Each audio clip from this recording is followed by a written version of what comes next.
3/4 of American adults drink coffee, about half of which on a daily basis. That comes out to 1 million tons of coffee every year. Might there be grounds for concern? Population studies have found that coffee drinkers tend to have lower risk of Parkinson's, less prostate cancer, especially the women, less liver cancer, less diabetes, liver cirrhosis, depression among women, and a reduction in mortality overall, such that coffee drinkers tend to live longer than non-coffee drinkers, with mortality bottoming out at about 4 cups a day. But these are all just associations. You don't know if it's cause and effect until you put it to the test. For example, coffee really does seem to protect the liver. Take people with chronic hepatitis and have them drink coffee or not for a month, then switch them back, and the coffee really did seem to help. Similarly, randomize Parkinson's patients to get 2 cups of coffee worth of caffeine and get a significant improvement in movement symptoms within 3 weeks. Runners randomized to drink coffee shaved about 6 seconds off their mile. Weightlifters randomized to coffee can squat more weight, about 600 pounds more worth of reps. And not just athletic performance. A cup of coffee's worth of caffeine can significantly improve IELT, which stands for intravaginal ejaculation latency time, from 2 minutes all the way up to 5. Unfortunately, those effectively randomized at birth to genetically just have higher predilection to drink coffee do not appear to be protected from diabetes, or depression, or Alzheimer's, or obesity, or metabolic syndrome, so it seems the protective associations may just be due to confounding factors, like maybe those who drink coffee just happen to exercise more or something. And the same with prostate cancer. No apparent cause and effect relationship, and even the mortality benefit seemed to disappear. Even if a study did show coffee drinking could extend lifespan by reducing inflammation or improving lung function or insulin sensitivity, that would mean on average. There is inter-individual variability after consumption of major plant food compounds, meaning people may respond differently. For example, how crazy is this? In some rare individuals, heavy use of caffeine apparently provokes sleepiness. That's an extreme example. Most of the time, it's just that some individuals may benefit more than others from the health effects of different foods.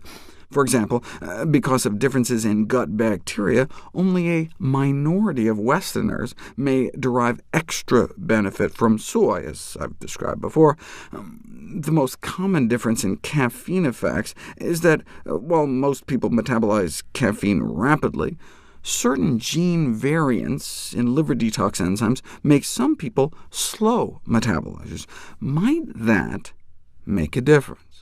Well, habitual coffee consumption of at least 3 cups a day has been associated with uncontrolled blood pressure among older individuals diagnosed with hypertension, suggesting that moderating coffee intake may be a good idea for some people. But even if it was cause and effect, that would be on average. What would happen if you split people up by how fast they metabolize caffeine? Compared to coffee abstainers, those who have impaired caffeine metabolism genes have an elevated risk of becoming hypertensive at 1 to 3 cups a day, and especially at 4 or more. OK, but check this out. For the rapid metabolizers, not only was there no excess risk at 1 to 3 cups, heavy coffee drinkers were protected, meaning apparently the more coffee they drank, the lower their risk. How do we explain that? Well, coffee is a complex blend of a vast number of different compounds. There are protective polyphenol antioxidants that are beneficial. Coffee beans are, after all, beans, well, actually seeds, but seeds are really healthy too. On the other hand, there's the caffeine, which can spike adrenaline levels in the blood, but only if you're a slow metabolizer. Rapid metabolizers can clear caffeine so fast that there's no increase in adrenaline, even at 4 or more cups a day. And so then you just have the beneficial polyphenols that actually lower your blood pressure, hence the benefit overall. Thus, there seems to be a Jekyll and Hyde aspect to coffee whose overall action on the cardiovascular system appears to be regulated by that gene for the enzyme that metabolizes caffeine. The important question, though, is, does it give women larger breasts? What?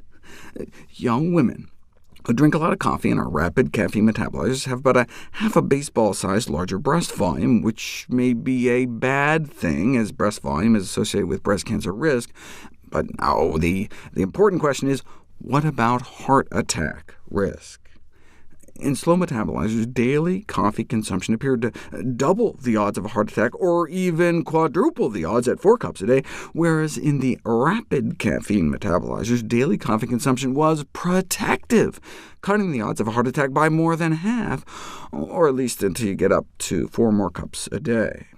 The protective effects observed among rapid metabolizers suggest that the efficient elimination of caffeine might have unmasked the protective effects of other phytochemicals in coffee.